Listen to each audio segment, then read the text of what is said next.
Hello and welcome to the 45th PlanetDestiny podcast. I remember this time. I have been up for currently going on 20 hours right now, so not my longest stretch of no sleep. I chugged some coffee and I refilled my coffee, so let's do this, baby! All right, what's been going on in the world of Destiny? Did you hit a Nuka-Cola? Sorry, that's Fallout. I'm sorry. Dude, the quantum, dude, come baby. on, dude, we're already Get the quantum, right? I already have to see it in the comments section. It's like, I'm not playing Destiny anymore. I'm playing Fallout. Now it's in our podcast too. Come on, Deputy. You have to embrace some of the culture of Fallout. It's fantastic. That being said, yeah. The Iron Banner with a new twist. It's Clash. Mm-hmm.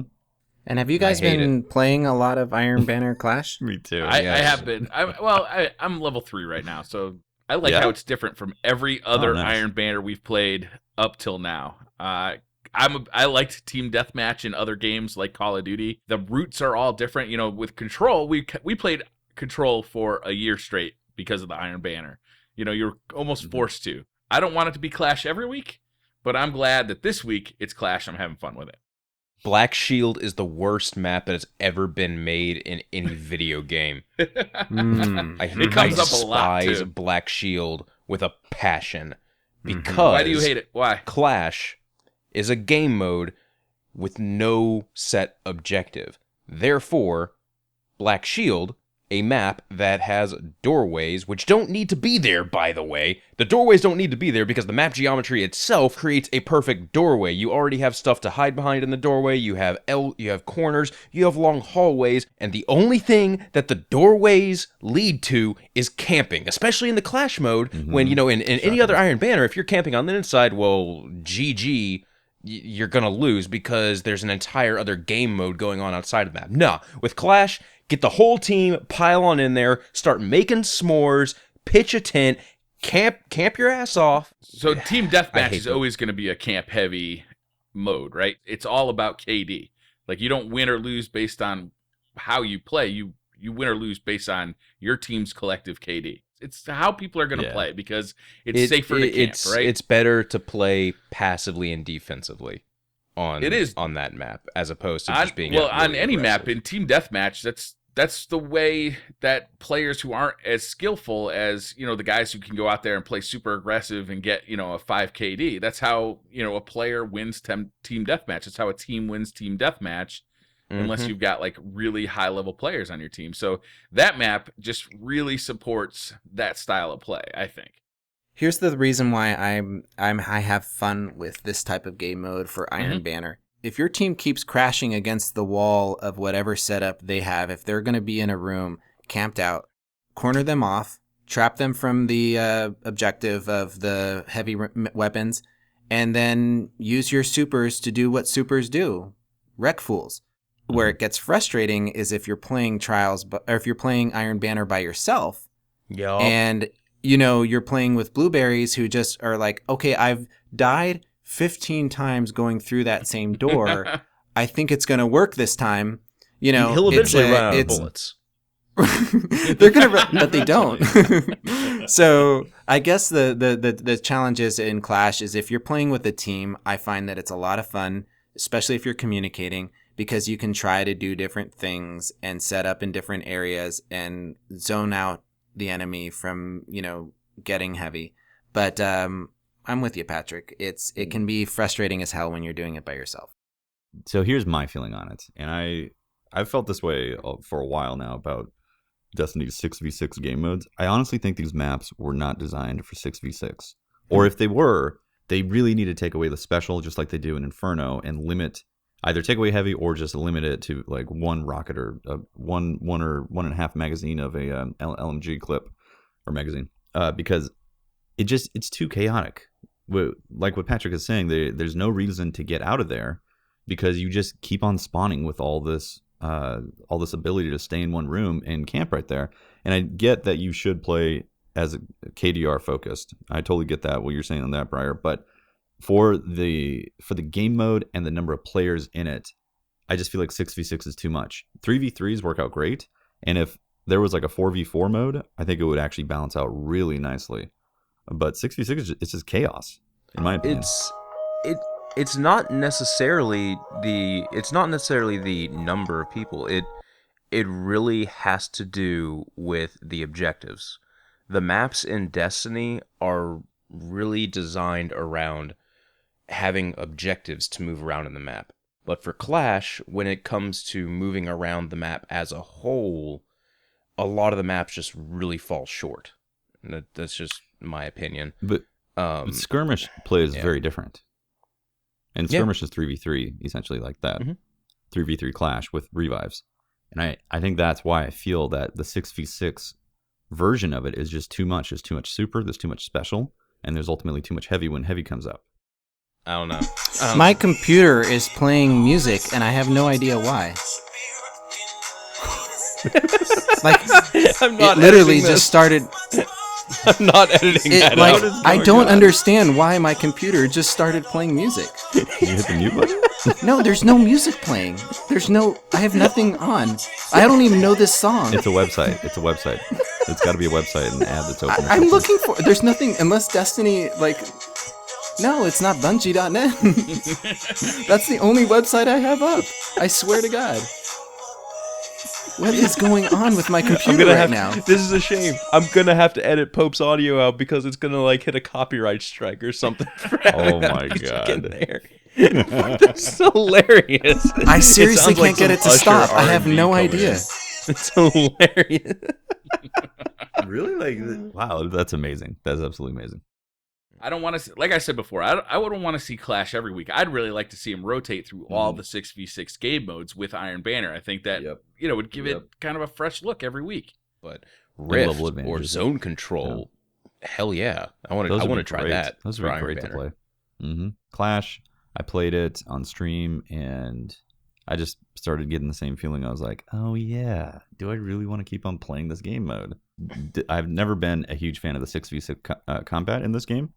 And because I feel like there's just too many variables that get added with all the supers and the special ammo that gets circulated throughout the maps. Now, Inferno feels different. Inferno I like because a lot of that gets pruned down. But honestly, I like the skirmish game modes. The 3v3s are my top favorites by a mile. So Same. Yeah, I would agree Do with you guys hear too. music? No. No music. I don't hear music. What would you guys think about doing 3v3 game modes inside Iron Banner? The only thing we could do would be salvage, which I think I would love it. I can't remember if they tried that during the beta or not. I feel like they did.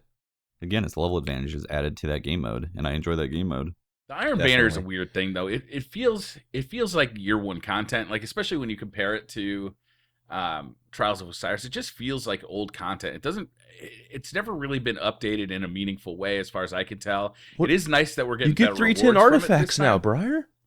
Yeah, it is nice that we're getting better rewards from it, but the structure of the Iron Banner, it always feels like it's either I jump in there alone and I just grind for hours on end, and I don't really care about the outcome because I know that eventually I'm just gonna get the gear I want to get.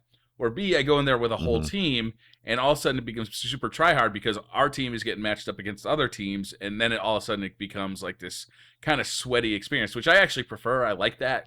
That's why I like Trials of Osiris too, is because there's tension there, but the rewards aren't there for winning, so it never feels like it never ascends to Trials of Osiris is like, everything's on the line right now. Do it or die, Iron Banner just always feels more like a grind fest.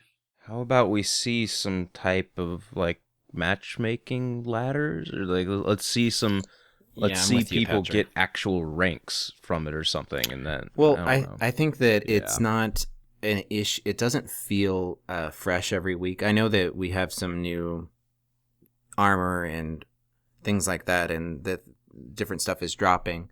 But paint on an old car. I would like Iron Banner to look differently as far as it be a ranked playlist. You're right. Should we get a opportunity to play every weekend and play Iron Banner? Should it mean more? And I think it should mean more than just the armor. I think it should be someplace where it's competitive, and it gives us an opportunity to make our values matter, because I think right now there's such a wide range of people that can kill you, right? It's not the delta for like what you can die from, like who is the highest level to lowest level that can compete, is too wide. In my opinion, I don't think it really matches up the best armor that you've got. You don't have to. I'd like there to be a reason to go collect that higher like gear and to be able to show it off and to make it matter. Like if you're a 320 right now and one of very few in the game, you don't really have any benefit for being a 320 in Iron Banner to someone that's 300. Yeah. Wait, can you hit 320 right now? You can feel it in the King's Fall. I don't know if any. I mean, is there anybody? Is there anybody at 320? Can you get a 320 artifact? No. But what you can do is never pick up you can never pick up an artifact. And then that causes that artifact slot to not go into the equation. So it's just going off your total armmer. So that's why I've seen 320s. That makes sense. But it's I've seen up to rare. 318s, right? Yeah, I think I can get to 316 on my that's as high as I can get. But it really doesn't matter in Iron Banner or Trials of Osiris if you're 318 or if you're. I've seen people competing at 290. I've been one shot by an icebreaker on multiple occasions in the Iron Banner, and seen people using icebreakers in Trials of Osiris. Yeah, so it really, my point, absolutely, we need to have that delta adjusted so you cannot use a year 1 sniper rifle and still get headshots that count, because that is kind of ridiculous. Like, agreed. I agree with you up until the point of No Land Beyond. I think No Land Beyond should just either get brought to year 2 or it should just not get tuned by that. Mm-hmm. Oh, I think it should be brought to year 2. Yeah, I think it's one of those guns. I think that they're eventually going to bring all exotics up to year 2. To be perfectly honest with you, I think the game doesn't have enough content in it to leave that much of it behind. Mm-hmm. I think we're going to see everything transition over, and they're going to do it in as drops and exotic drops and things like that. As updates go, yeah. Yeah, I think we're going to get them as, to be honest with you, I think that they're going to be rewards that we see in the Nightfalls, and that's how they introduce them back into the world. So you guys, like across the board, are saying no to Clash and Iron Banner? You don't like it? I would love to see it on a rotation with other modes. Like, I wish we would see Rift, just go Clash, Control, Clash, Rift, Control, Clash, Rift, and do that kind of flow. And that way we know and we can set up with our teams and have fun. If it was Rift this week, I think my interest level would be at least 5 times, maybe even 10 times more interested in Iron Banner, because it actually feels like a year 2 game mode that's exciting to play with the Iron Banner coat of paint on top of it and the possibility of getting rewards, which, I haven't played enough to get those, but the rewards are good. Like, I'm a level 3. I've already gotten, I think, 3 legendary pieces of gear out of Iron Banner, which is pretty good, especially considered how bad it was last time a month ago. I think people are seeing the ghosts drop in high quantities. Are they? Yep, I think the ghosts are only coming from rank 5 packages, right? Mm-hmm. But once you hit that, I think it's understanding that, some people were messaging me on Twitter that maybe it's just them, but they were receiving a large quantity of ghosts versus everything else. I want that ship, though. Yeah, it's all right. I got it last time, and it's, I've actually, honestly... I was in the fire team with you, Pope, so... I don't know what you're doing when you're going up to Bungie, but your drops right now, your RNG is off the charts. Oh my god, it's so ridiculous. Yeah, man. And what kind of switch button push code do you put in for that? All I want to know is that how soon can everybody else get it, so that when I'm streaming, I don't get that question every 15 minutes. What ship is that? I guess Bungie heard you complaining last week, and they just flipped the switch. Well, I should complain more about stuff then, huh? I know, right? Get all those switches flipped. Yeah. Well, go for gold. You guys want to hear a good segue? Well, speaking of flipped switches, they just flipped the switch on the weekly update while we were having the podcast. Snap. Absolutely. Nice. I'm reading it.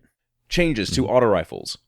A small increase to base damage. The low rate of fire ones, like Service Regime and an Answering Cord, get a 3% base damage increase. The medium rate of fire ones, like Zalo Supercell, or Monte Carlo get a 7% base damage increase, and the high rate of fire ones like Necrochasm, Arminius D, or the Trials of Osiris one get a 4% base damage increase.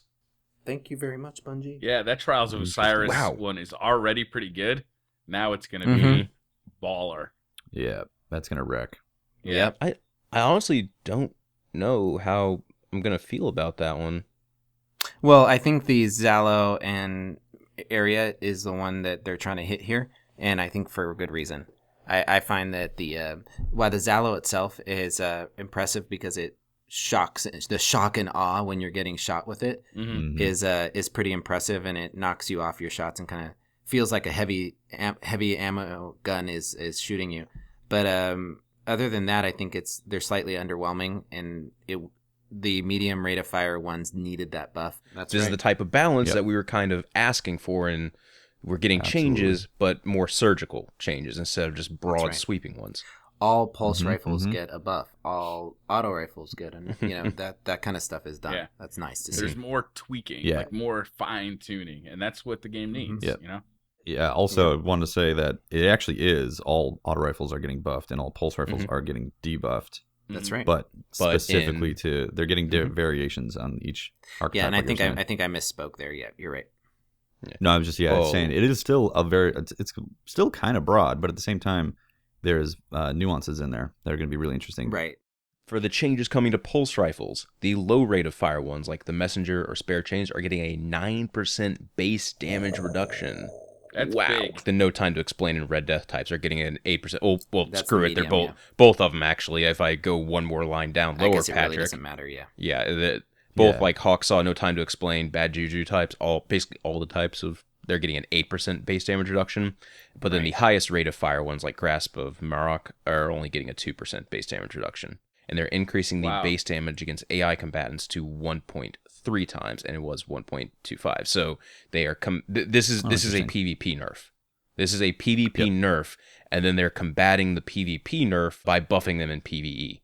Like with the range reduction, my Hawksaw doesn't know what range means. And it also has no bounds. It also has perfect stability, and it's just like a monster. And now it's going to get an 8% base damage reduction, and the range is going to get cut off. It's going to be rough on my Hawksaw. And cannons, thank God we're actually getting some changes coming to them, and they're actually changing the thing that needed to be changed that I spent so long explaining in the first Curse review. Increase aim down sight accuracy for more reliable shooting at close to medium ranges. Hey! There it is. There we go. I like that. Good. I like that change a lot. And then I like right below that, FYI, Golden Gun is not and never will be affected by hand cannon weapon changes because they fixed that in 2.0. Thank God. Yeah. And then with the happy face. Yeah. I was using Hawkmoon earlier today and the Water Star, and I'm really happy to see this accuracy buff come back in because hand cannons are my baby. I love hand cannons.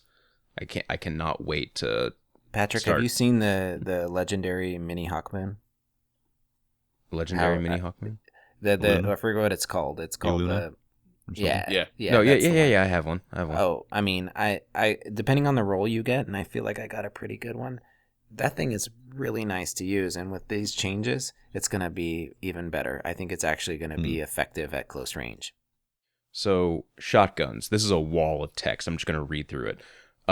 Shotguns. Reduce starting damage fall off range to match melee lunge ranges. So, low range stat fall off starts at standard melee range, and high range stat fall off starts at blink strike lunge range. Final damage fall-off distance extends 0.5 meters longer for a smoother drop. Slower ready and stow times for all shotguns. Additional recoil across the entire stability stat range. Slower reload speed across the entire reload stat range. Slower time to aim down sights for all shotguns. Slower base movement speed when shotguns are in the active weapon. This is only for walk, run, and aim down sights. Sprinting is unaffected. Added 2 frames of delay when firing out of sprint. But they did increase the base damage against AI combatants to 1.6 times where it was 1.5. This is brutal. That's rough. Yeah. Okay, yo. Okay, let me state something real quick. I dog on shotgun users a lot. I'm sorry. Everything got messed up here. Like, not messed up. I was just like, just get rid of the Fellwinter's Lie archetype, and then we'll probably have really balanced shotguns. Nope. Yeah. Oh shit. Yeah, that's true. So okay, my only thought is that they are actually. It looks like they're stepping it back and being like, okay, let's actually make shotguns kill at normal shotgun range as opposed to some of this crazy range kills that it's been getting, and also reduce the ability to have quick shots from it like that. And I don't know. I think it might actually put it in a spot that's still really good. It's going to kill if you're up close with a shotgun. Yeah. You do have the little bit of delay added to it, but I think it's good that you can't just run around the map with just a shotgun. I don't hate shotguns. I like to use shotguns every now and then because it is fun. We'll have to see how it actually feels once this it happens, but this is crazy. This is a lot of changes. This is all bad. But think about this, though. Think about this, though. When 2.0 dropped, we were like, whoa, shotguns are now the only option for people who were just blink shotgunning. Or, I mean, it felt like they took away the counters for the shotguns and made shotguns just a little bit weaker, but still had some insane range. This is actually going to put shotguns in the place that they're supposed to be. A close, instant kill. I feel like high just risk, high deleting reward. the Fellwinter's class, though, would have done that. I'm with Patrick. If you just deleted the conspiracy theory, the Fellwinters, like that type of shotgun, that would have had more than enough effect. Because shotguns, you need to be agile, you need to be fast. You know, it's all about like kind of, you know, bouncing around the map, coming at your opponents from angles they don't expect you. You're still going to be wanting to use the highest impact shotgun to make sure that if you hit your target, it's going to be doing the most damage possible. Like, we're still going to be getting killed by those shotguns, in my opinion. But I'm not saying that's a bad thing. Shotgun I'm just range saying, that's acceptable. Yeah, I'm saying that, like, I don't know. I'm saying that I think they're going to be forced to use those shotguns even more now. So, I don't get killed by anything other than like a conspiracy theory D or an invective or a chaperone. That's all I see when I get killed by a shotgun. I think chaperone. Yeah. I think the range, like the range things are fine, but man, the like slower reload speed across all classes, additional recoil, the base movement speed, frame delays. This is heavy. This is tough. Well, actually, hold on. I just want to talk about like the frame delay thing. That's to combat people literally running around the map with just shotguns. It's to combat that. So you can't just blink through the map or Titan just running out, Titan boost, skate, you know, and then be able to just pop out, boom, shotgun. Like it's clearly the meta it's clearly the meta right now for those aggressive players. And when you're really good at that play style, you can crush. And I think Bungie sees that and says, okay, they have to take a wide reaction to that. And there's a reason why we're not using fusion rifles and so on and so forth. So it's serious. It's a serious nerf, but at the same time, we definitely need to see it in play to feel it, because it might actually be in a really good spot. Every archetype, every weapon should have its ideal encounter, you know, where it should win, all things being equal. And a shotgun wins too many times outside of its intended use. And so I think these changes are welcomed on my end, because I don't think that some of the guns should be allowed to cross over into the range of a sniper if they're a shotgun. So I know that's a little tongue-in-cheek, but I think that there are some, you know, things that needed to be changed, and I'm glad to see that they're addressing them. I'm really not happy about that reload speed either on there, because that's like that's a heavy PvE nerf. Moving on to fusion rifles, they've increased the charge speed on fast charging fusion rifles, but reduced burst damage to compensate. Reduce hipfire stability for all fusion rifles, and increase aim down sight and crouch stability for all fusion rifles. Reduction in carried ammo inventory for all fusion rifles. Oof. Increase base damage against AI combatants to 1.25 was 1.15. Okay. I mean, I think with the shotgun nerf, it could open up an actual window to use fusion rifles. And I think they're aware of this, so they're also... Yeah, exactly. It would be great. It would be great to be like, you know what, this is a fusion rifle map. Because right now, that does not exist in the current... Right now in PvP, this is sniper or shotgun. Yeah. It's so It's so one or the other, black and white. And with these, with the nerf so far with the shotgun, this could absolutely bring in the fusion rifle game to be, if you're good with the fusion rifle, you're going to be able to tear it up with it, which is great. Because I think I've been killed by a fusion rifle 3 times. It's rare. Maybe. It's so rare. So far this year. I think I've only been killed by Sleeper Simulant or Susano. I like fusion rifles in PvE. They're good. Telesto is going to be really happy, that's for sure. Moving on to sniper rifles. They extended sniper rifle damage fall off, so damage only reduces for very long range shots. And luck in the chamber on snipers now only buffs precision damage. I'm so happy. Snap. I love my Irene RR4 with my hollow sight and luck in the chamber. I legitimately love this gun, and now I can use it in the Crucible without having to worry about, luck in the chamber. I love this. This is I'm in agreement with you there. You might actually snipe a solar hammer and take him out with one shot. Ooh. Wouldn't that be amazing? That is what I want to do. Wouldn't that be amazing? Absolutely. That'd be cool. Oh my god.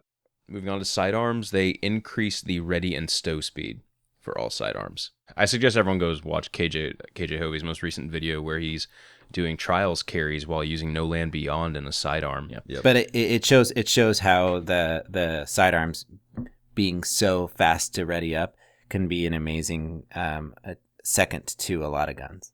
Yeah, absolutely. Let's just start off this exotic weapon tuning part here with some rage from me, because I am so happy and then I'm so pissed that they are addressing the first curse, because I just finished that weapon review. Some people were able to watch it live. Yeah, some people are ever watch it live every Sunday. Anyway, the first curse perk now refills the magazine when activated and provides better stability, better target acquisition, and damage falloff starts further out while the perk remains active. I think that's literally what I said for them to do to buff it, except for I said it should increase reload speed, and then the perk should last a little bit past your reloading, so whatever, this still works. Plus 25 to first curse base range, and then they fixed a bug where the first curse perk would deactivate if the player summoned the ghost. I wonder if they fixed it when you switch weapons too. And then boost to imprecation base range and magazine size. So imprecation is the weapon you use to get the first curse? Imprecation is the crappy white hand cannon you use to get first curse. So I'm now interested in using the first curse. Yeah, this is a cool change, man. Mm-hmm. The first curse is going to get better. Mm-hmm. And it's going to get easier to get. Mm-hmm. That's awesome. I'm happy. I'm happy with that. You're not going to be happy about the next one? Yeah, I know. Hawkmoon has its reduced its base range by 20, and lucky bullets from both luck in the chamber and holding aces now deal 1.2 times bonus damage, where it was 1.3. So it's still going to two-shot someone, I think. Yeah, at close range. Yeah, at close range. At optimal range, it'll still two-shot someone if one of those bullets procs. It had a good run. I'm glad it's happening now, because then I can do a review on it once I'm done with all the other reviews I need to do. I can give it an actual good new review instead of just slapping a coat of paint on our old review. The Chaperone. Reduce base damage, but they increase precision damage scalar to 1.75, where it was at 1.1. So it sounds like I think they're trying to make it. You're going to be able to res snipe with Chaperone. Yeah, I think you're going to be able to, with the increased damage now. I think you might be able to take somebody out with one hit on a precision. That's brutal. If they've been rezzed. Well, right now, I think when you have the damage bonus, it's 273. Mm-hmm. So if you've gotten, if you've procced the exotic perk on it, then you get 273 crits on it in the Crucible, which obviously cannot res snipe somebody or kill somebody on res with a critical. With that damage increase, you might be able to. It'll be close. Someone out there that's better at math, do that for me and post it in the comments. You can't do the math till you know what they reduce the base damage by. True. Yeah, that's true. True. Yeah, they're going from 1.1 to 1.75 on that precision scalar. So that could be enough. We'll just have to see. Depends on how much they reduce the damage by. I think that's what the majority of players are using it for, those quick 2-shot kills, and hoping to get get headshots with it. Now it's going to be really important to get headshots with it. Hey, Tefty, you know how you just did that Fabian strategy review? Yep. Like literally went out today. Yeah, it literally went out today. I think it's out right now. All right. Frontlines perk on Fabian strategy no longer buffs fire rate or rate of fire as a bonus modifier. Frontlines now increases the base rate of fire stat to the highest speed, and damage per bullet is offset to match the higher rate of fire archetype. So it's going to, so when you're up close and you proc this perk, Frontlines, you're going to essentially have like a Doctrine of Passing rate of fire and damage, right?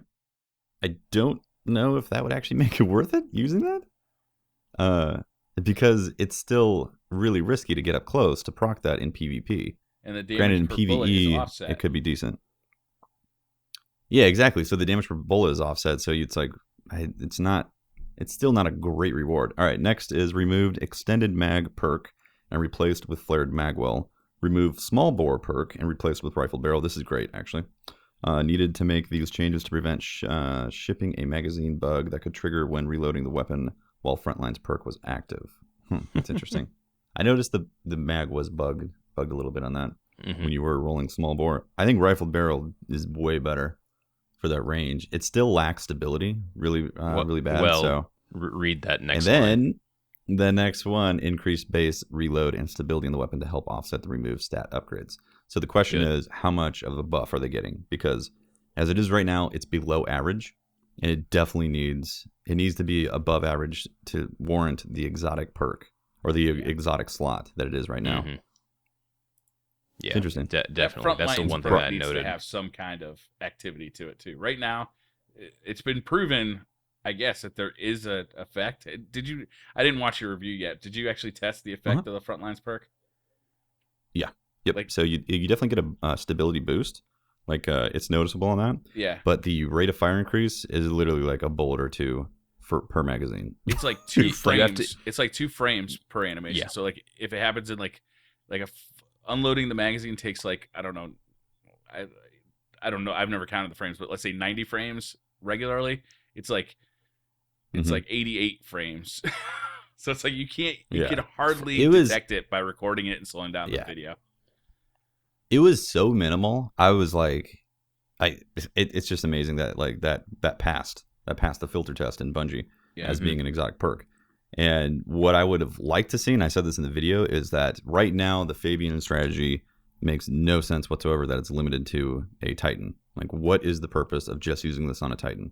It doesn't make sense. So if they would have linked Frontlines to be also procced with, like, let's say Force Barrier or Blessing of Light active, like if you had Blessing of Light active and then it would automatically proc Frontlines for you, like that would synergize as a Titan and it would make sense that it's a Titan primary. As it is right now, I don't know if it's still going to be useful switching to the highest rate of fire archetype when you're really up close to people, because you have to be in shotgun range essentially. Yeah. So I don't know. Moving on to Black Spindle, they removed the scope upgrades from Black Spindle Talent Grid since it only has one scope, and then replace it with barrel upgrades. So we'll be getting some stat mods. Ooh, maybe we'll get aggressive ballistics so we can do even more damage. That'd be good. That would be awesome. Does anybody hope that they stuck with ambush? Yeah, I guess. I really hope I don't really care what ambush. scopes on the Black Spindle. I usually just stand there and fire at somebody's head for 2 or 3 minutes. I just aim it at Golgoroth's belly anyway. I can probably hip fire the thing just fine. Sleeper Simulant? Sleeper Simulant, we took the opportunity to address some pretty unanimous feedback about the ammo inventory. The maximum inventory for the Sleeper Simulant was buffed from 7 to 9. I'm pretty sure I said that in my review. Yay. Ammo swap exploit removed. Weapon no longer converts ammo from a different heavy weapon to full inventory. That sucks. That sucks because it seems so damn fun to use. That was like an exotic perk right there. Yeah. Yeah, I know. I thought inventory no longer benefits from fusion rifle armor perks, but does benefit from heavy ammo armor perks. So can we get some heavy ammo armor perks? Yeah. Yeah, because are they blanking getting it? Like, so it's both rockets and machine guns, or is it still year 1 heavy ammo perks? Just year 1, the heavy ammo perks like that. I think it only means the year 1 heavy ammo perks. So just to clarify for the listeners, there are in year 1 there were heavy ammo perks on boots, like you could or chest armor. You could get chest armor or boots that said you could have more heavy ammo. But in year 2, they separated it between you could have more heavy machine gun ammo or you could have more rocket launcher ammo. But there is none that says you can have more heavy fusion rifle ammo. Mm-hmm. So everybody was using. Actually, I think there's one exotic chess piece. Isn't there one exotic chess piece that has it in year 2? And that's it? Really? Starfire Protocol. I think so. Yeah, it's one of the Warlock that ones. actually has one of the ammo. Warlock ones works. Yep. One of the Warlock ones does work for. I think it might be Alchemist Raiment. Yeah. Yeah, but that's literally it. So like, for year 2. Yeah.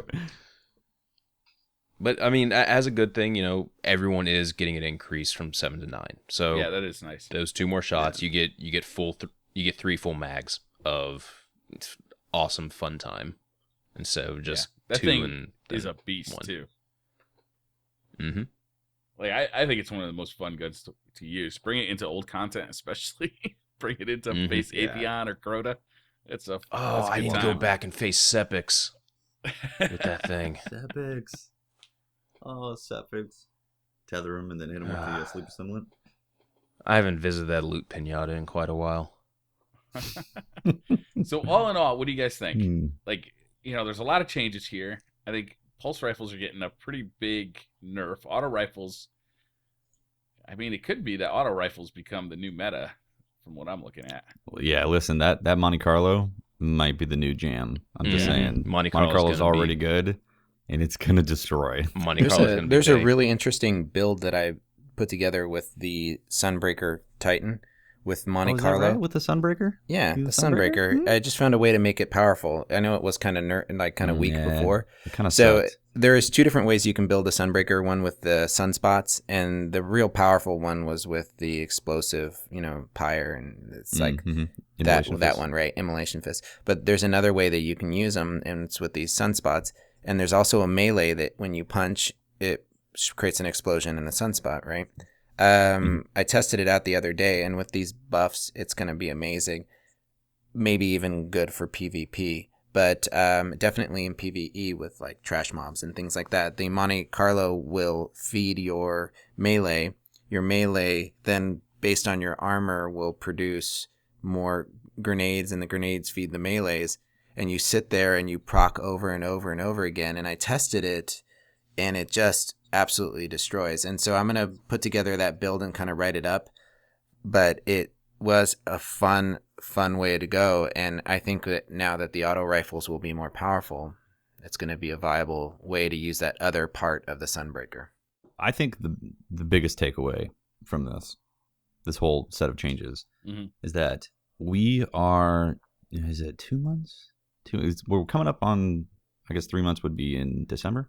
Yeah, I'm not thinking correctly. But anyways, it's like 2 to 3 months on a major weapon rebalancing from something that it hasn't grown old yet. Like, even though Hawksaw and Norman's Mercy and those various archetypes of the pulse rifles have become the de facto, it hasn't grown extremely stale like the Thorn meta was. Right. And now we're actually seeing them respond right now already with a major update that is definitely gonna rustle some jimmies. Some jimmies are definitely getting rustled out there from this update, and I think that's great. I think it's good.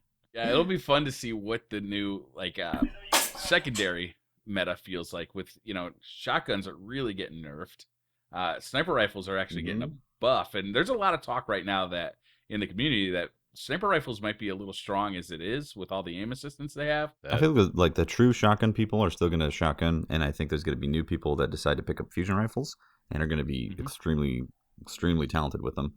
And I think the people who like the sniper are going to stick with sniping. I think if anything, with an aim assist change, I think that might be a major change in Destiny 2 when that finally hits, where they kind of give a whole new coat of paint over everything, and then maybe as a whole engine start reducing some of the aim assists that exist. Then again, they might keep it because it does make it friendly for people to jump into the game and try stuff out. To hop in and just start killing right away. Yeah. I'm really hoping the fusion rifles become viable because to me they're like the most unique thing in Destiny's kind of arsenal. And they were a ton of fun to use. I know they were overpowered in like vanilla Destiny, but they were a ton of fun to use because they could kill from really far away. with one shot, but you had to charge them up. So there was like some strategy involved in using them, and I loved it. And I hope they become at least usable, like at least a legitimate part of the meta. Fortunately, the Trials of Osiris auto rifle enthralled me so much that I started building armor sets around it. So I have everything ready for auto rifles. But I don't think I think I would if I hadn't had that perfect roll drop on that auto rifle. I don't think I would have it right now, and I would be in the same spot you guys are. I think there's going to be a lot of people in the community that are going to be struggling or searching for that auto rifle setup. Well, also, not everybody has Jesus RNG like you do, so yeah, there's that. There is that. GG. I really am surprised at how nice that auto rifle feels in PvP, and it's going to be fun to see what this new buff does to it. I haven't had one drop for me, and I'm looking forward to getting it because I see it a lot in my kill cam, frankly. And you've been talking it up for a good 3 weeks now, so I'm looking forward to getting my hands on that thing. Mm-hmm. What is the role you have, Pope, that you enjoy on it? I have persistence, which procs pretty quickly because of the high fire rate. Mm-hmm. Then I have counterbalance, and I believe it's braced frame. Oh, nice. It's all stability. So it's I have to look at. It's all stability. I think I have 4 of them. I need to look at what they have. The thing is, I've had a bunch of other ones drop, and they're all trash. Like I'm like, oh my god, I can't even hit a thing. It's like all over the wall, and interesting.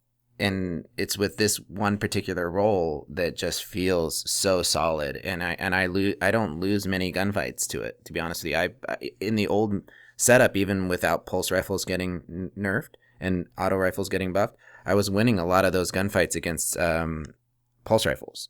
So there's some other stuff in this weekly update as well, by the way. First up, we're going to be getting some new exotics with this December update. 2 of them are exclusive to Year 2, and others are weapons and armor from Year 1 that have been upgraded to keep pace with your level 40 character.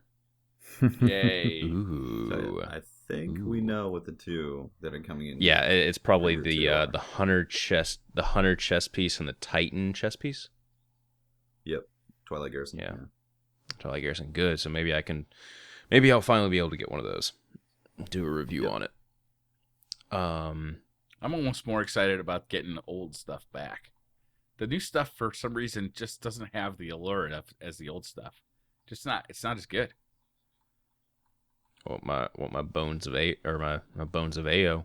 Want those back. Mm-hmm. How excited would you be to get your bones back, or your Mida multi-tool back, or some of those? Oh, man, I'd be ecstatic.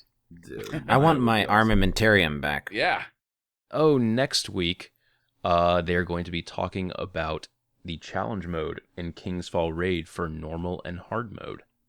Mm-hmm. Interesting. Yeah. So there's going to be challenges in normal and hard mode. Mm-hmm. That's cool. That's really great to hear. So there was some thought that this was going to be like a separate mode for the raid, right? And I think that can be dispelled now. Now there are going to be specific challenges within the raid, and that's cool, man. That's going to add some replayability to that raid. We might have to end up doing like a quest to activate the challenge mode. That's what I imagine. Sword only war priest, or is it going to be like you have to kill the war priest? I'm pretty sure it'll have to be no heavy weapons. Like you have to. Nah, it'll have to be like you have to.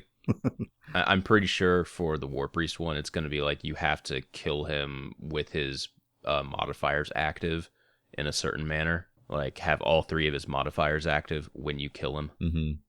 I've got to head out. I am going to be supervising an event this evening, and I need to go. Have fun, Pope. Thanks, guys, for everything. Good, and you guys have a very good... There's lots of stuff to talk about, and I'm looking forward to jumping in there this evening and playing some of this stuff. So I'll just go ahead and do my outro. You guys know where to find me. I'm Pope Bear. Find me on Twitter at Pope Bear. I stream on PlanetDestiny, and we do lots of stuff there. Come and hang out, and see you later, guys. See you later. Later, Pope. Cool. Later, Pope. Okay, so now that Pope guy's gone, let's answer Twitter questions. All right. We got one from Rezo Deception at Deception with a bunch of stuff. Yeah. There. when do you think the year 1 exotics will be transferred into year 2? Well, shabam. Weekly updates. Weekly update. Funny you ask. Answered.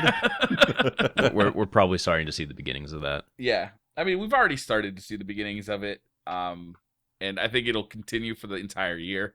And my guess is that it'll kind of finalize with, the last DLC of the year. The Galahorn will be like the return of the Great Galahorn for defeating the big boss of the final DLC of the year. It's going to be like the Summer of Galahorn. The Summer of Galahorn. 2016, and then it's nerfed again. It's like the Summer of Love, but much, much deadlier. Yeah. More destruction. Q at JSwift46 asks, how to make auto rifles competitive? Again, well, funny you should ask. Yeah, funny you should ask. Wow. So I picked these questions before we read the weekly update this week. It's fine. Yep. In a competitive sense, you should be rewarded for accuracy, and accuracy is rewarded towards scouts and pulse rifles. Mm-hmm. So there should be an edge with those weapons if you are a accurate shooter. And hand cannons. And hand cannons, yes. Okay. It's just that nobody has love for hand cannons right now. Because of the, you can't. I do. The last 8 months was just so awful. Nah, Thorn really, it's like... I have a distaste for Thorn, and to a lesser extent, what Last Word used to be, but... No, hand cannons, aside from, those two black sheep, we're fine. Yeah, Hawkmoon's 2-shot kill I always thought was a little cheesy, too. Yeah, no, yeah, it's cheesy. It's great. It's great when it works for me. Destiny Talk at Destiny Brood says, why does Iron Banner have the worst lag when other playlists are fine?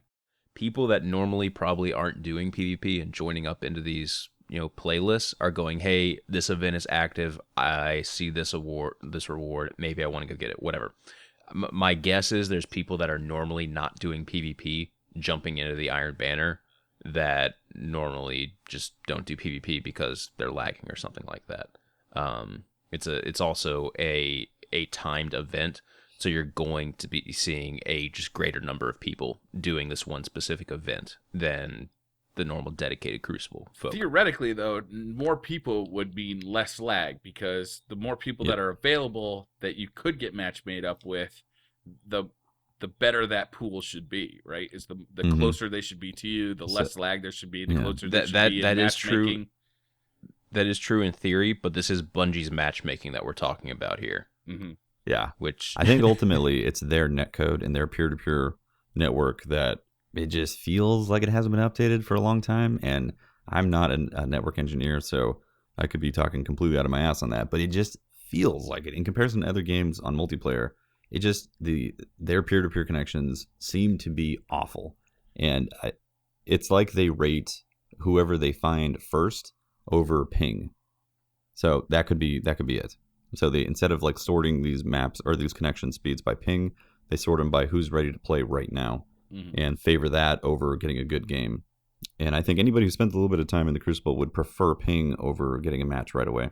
Yeah. Iron Banner, you also see a lot of people leaving games like halfway through because they figured out they can't win.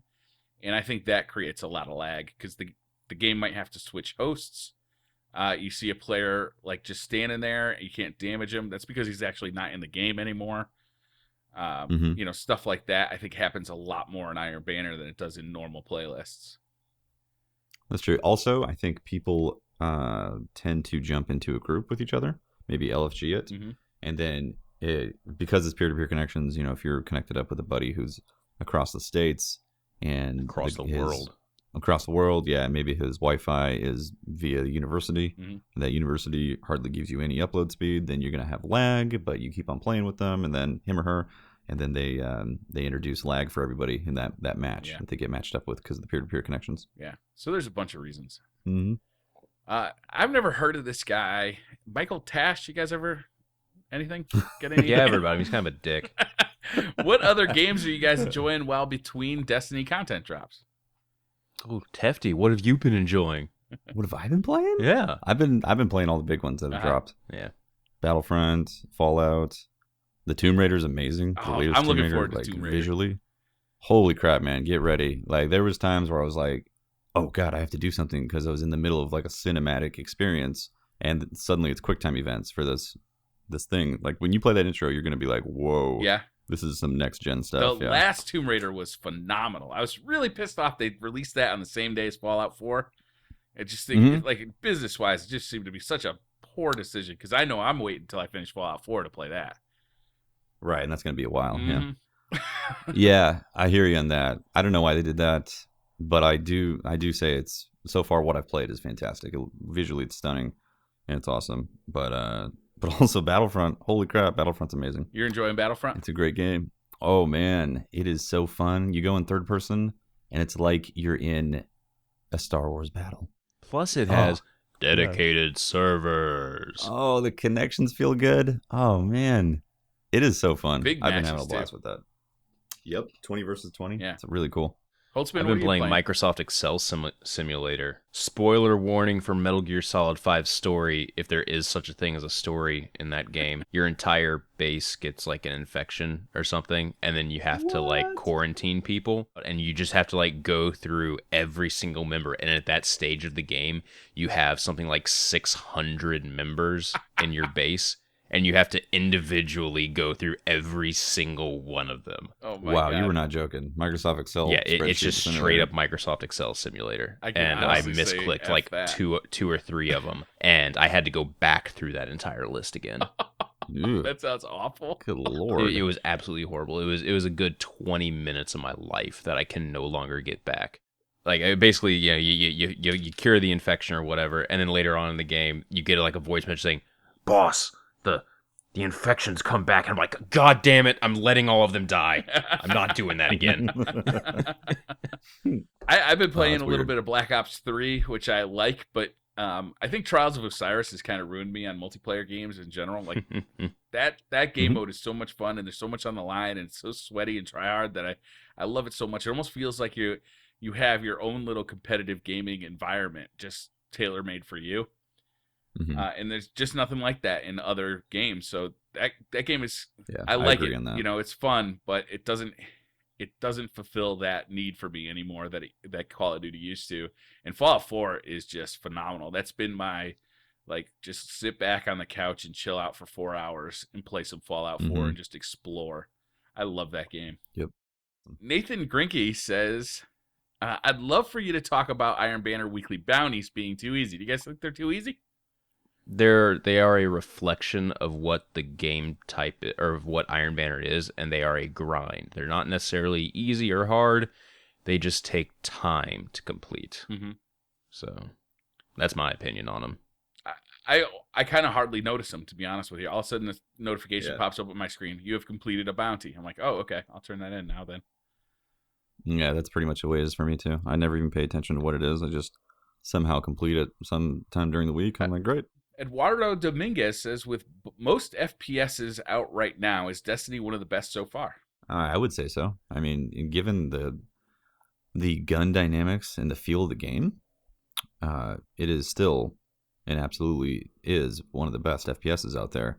When it comes to actual servers, like obviously it's got a huge disadvantage for competitive play, and its peer-to-peer connections tend to suck. But the actual experience of the first-person shooter itself is top notch, and I don't think you can find it anywhere else. So Fallout 4, the gunplay is great, but it does feel added on to an RPG system. They did apparently Bethesda did have some guys from Bungie help design that. It's way better Yep. than it was in Fallout 3. Yeah, way better than it was before, but it's still not as good as something as, say, Call of Duty or even Bungie, obviously, what they put together.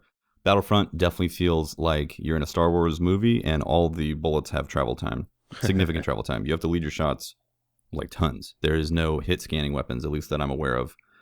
So there's that to consider, and also the bouncing is really great on it, but it is a specific experience.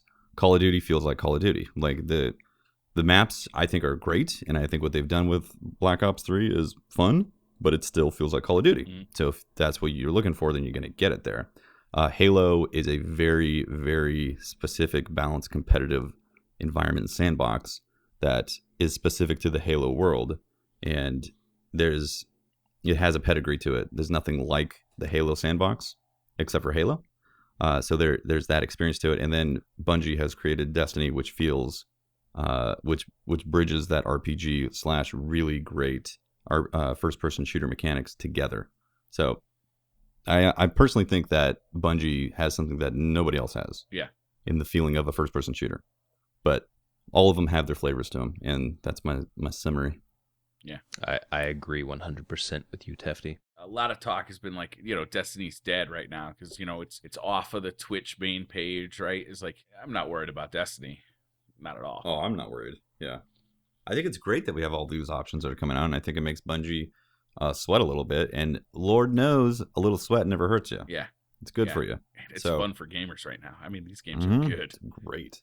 Oh, man. It's such a great time to be a gamer. It is a good time to be a gamer. Bowser asks, how can Bungie get people back into old content, and do they need to? I think the No Time to Explain quest was actually a really good way. I agree with you. That was phenomenal. Going back into the Vault of Glass, like having to complete Atheon again, that was really fun. I think the more interesting thing is, do they need to? I mean, how do they get them by is kind of irrelevant. It's just, they can do a quest or something, make people go in there. I mean, they kind of design the game. But do they need to make people go back into old content? I think they do. I think the biggest complaint out there right now for Bungie is still the lack of content. Mm-hmm. And the fact that the Taken King was so good, but just basically erased Prison of Elders, Crota, Atheon, like all that stuff just fell by the wayside because there's no reason to go back in there except for like what you just said, No Time to Explain and go kill Atheon. I think they definitely have to find ways to reuse that for quests, for exotic quests like No Time to Explain, because that stuff is some of the best content in the game. And if you're just coming in, like if you're a year 2 newbie, you don't even get to see that stuff. You just hear stories about it. Yeah, it would be great if they introduced an exotic quest that had to go kill Skolas. That'd be awesome. Yeah. I wouldn't mind that. Because I haven't killed Skolas since July. Yeah, me neither. It's been a long time. It was like I finished getting all my exotics from Prison of Elders. I was like, done. I think I maybe ran it one or two other times when someone was like, I've never run it and I really want to do it. I'm like, I'll help you. Yeah, I ran it a couple more times for the it. Moments of Triumph. But before that, it had been like a month and a half before I ran it, and then I haven't run it since. Yeah. There's literally no reason. No. There is still reason to run it, actually, right now. It's a very good source of motes and strange coins, and depending on the bosses that are in there, or depending on the encounters, you can actually farm 3 of coin stuff in there really well. Yep. So the Crucible right now, I think, is a better way to farm for motes of light and strange coins. So they're dropping like crazy. How many are you getting at the end of a match? I'm often getting 1 or 2 at the end of a match, depending. I mean, 1 or 2 of either or. Often. Because at the end of a Prison of Elders thing, you're guaranteed at least like 2 motes and then 2 strange coins. Yeah, but that's like an hour's worth of work. Oh no! Your level scales so well in there. If it's you and then 2 other buddies, you could breeze through Prison of Elders in about 15 minutes. 15 minutes. Well, that's about the time it takes for I think for a control match. Yeah. For a control match. I think you're talking about the lower level stuff, right? Not Skolas. Yeah, the 32, 34. I think my last question is from Santi, and it's what's the drop rate of helmets for Oryx? I must have done the raid more than 15 times. I think the helmet's supposed to be the chase armor piece from the entire thing, because it only drops from Oryx, but then Oryx shares a loot table with everything else in there. It's an artificially difficult thing to get, which is stupid. It is. It's rough. And once you've like Santi here, once you've done it 15 times, it's like, yeah, all right, man, give me my reward. It's time. Yeah. And then you're gonna get one with a pure strength roll on it or something. Right. Yeah. Or a normal I think I've only gotten 2 with a 300 roll on it. Exactly. Oh man. I think I've only got, that was the one I got actually. I got a 300 roll on my hunter, and I was like, oh great, okay. I think it's interesting. I think I've only had 2 out of all the normal runs, and I haven't had a hard one drop for me so far. I've pretty much done it every week. There was one. This is just gonna sound like me, showing off, but it was 2 weeks ago. I killed Oryx, and it was something 6 things popped up for me. It was wow. I got a normal mode helmet, a hard mode helmet, 3 primary weapons and then an exotic. It was Wow. It was stupid. It was 3 stupid. primaries? And all the weapons all the primaries were scout rifles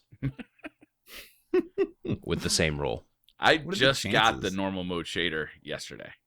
How do you like it? Oh, wow. I don't really care about it that much. I want the hard Yep. mode one. But I mean, Yeah, it looks just like that just looks goes like to you're show from a it. butcher shop. I never got a full set until yesterday. Mhm. I've run that 3 times a week, every week. Oh. Yeah, when you equip that shader with the raid armor, you kind of look like you've just been skinned in a butcher shop. You kind of like meat coming off you, right? Mm-hmm. The hard mode one is pretty cool. I think of all the Yeah. hard mode shaders, I like it the best. Yeah, that one, it makes me jealous. Yeah. I want to look like I'm from Tron or something. Yeah.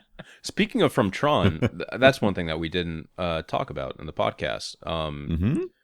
Did you guys see the refer a friend rewards? Oh yeah, Yeah. that's right. Yeah, They there's look cool. there's a sparrow. I think there's 2 emotes. One of There's them's a high an five. yeah, one of them's a high five. Like you can do it with another guardian. There's an emblem and then a shader, which I think that's like when we were asking what do you think the rewards were. That's pretty much what we said we Yeah. would probably get from the refer Yeah. a friend Cosmetic rewards. stuff. Yeah. Yeah. Yep. I'm fine with that. I don't need something. Yeah. I don't need some sort of game breaking thing. Exotic. No. But it looks like it's going to require you completing a quest to actually get those rewards. That's cool though. I mean, it's brilliant on Bungie's part to all right, you got your friend into Destiny, but now you don't want to play with him because he's not high enough level to raid with you or play Trials of Osiris. This Mhm. kind of like gives you an incentive to go play with that friend you just sold Destiny to, basically, Yeah. and like help him get up to your level. I think this is brilliant on Bungie's part. Like, it's I perfect. hope that quest is at like 280 light or something like that, because that's Mhm. a healthy level.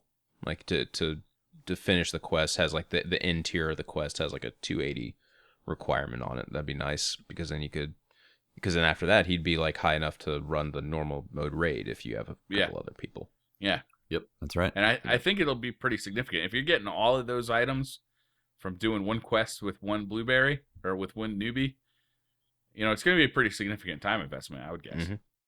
All right, guys. Well, that was the 45th Planet Destiny podcast. We are nearing our 50th episode, aren't we? Ooh. Yeah. 5 more. Yeah. 5 more weeks. And right? I think next week is going to be Thanksgiving. Next week is going to be Thanksgiving during our normal recording time. So, we're still going to put out a show, but we're going to pre-record that way in advance, because I got a turkey to cook. All right, I got a turkey. I got to boil. Thanksgiving dinner. Yeah. Yeah. Gobble, Have you guys ever gobble, had boiled motherfucker. turkey? Actually, I have. I have had Yeah. boiled turkey before. A Cajun boiled turkey, just Cajun spices, Oh, boil it. yeah. Oh, so good. Delicious. Highly recommend it.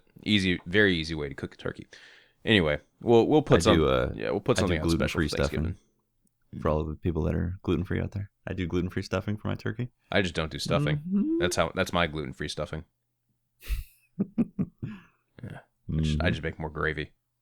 Gravy. Mhm. Wait, do you mix wheat flour into the gravy? Mix Wondra flour, because I'm from the South. Oh, is that what? I don't know what that is. I don't know what it is either. It's Wondra flour. It probably has wheat. It probably does. It probably has like MSG in it too, which actually isn't bad for you. But I mean, just hey, whatever. I'm not complaining. Makes gravy delicious. All right, guys. Thanks for tuning into the 45th Planet Destiny podcast. If I am Patrick Casey, and I'm also sleep deprived. If you want to find me in an unsleep deprived state, you can watch plenty of our YouTube videos, or you can tune into Twitch and probably see me sleep deprived. I'm Briar Rabbit. You can find me at the Briar Rabbit on Twitter. You can find me on the Briar Rabbit channel on YouTube, or streaming on the Planet Destiny Twitch channel. I'm Tefty Teft. You can talk to me at Teft on Twitter. You can catch the streams I do for Planet Destiny on twitch.tv/planet_destiny. And check out my YouTube Let's Play videos on my own personal channel as well, where I have where I'm playing Fallout also. Crazy, right? Crazy.